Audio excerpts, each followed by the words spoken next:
น่ามันจะเก่าเฮือนเราเด้น่ะออกมาแล้วท้องดำท้องแดงแล้วออกมาลูกออกมา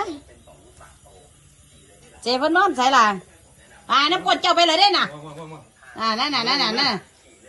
น่ะ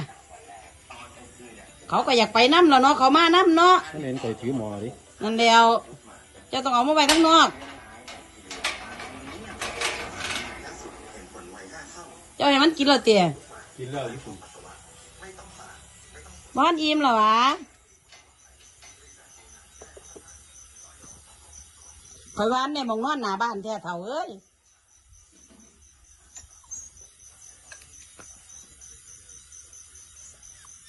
ท้องแดงท้องดำนอนหน้าบ้านบ่ลูกยายห้องหาเจ้าเหรอเด้อเอ้ย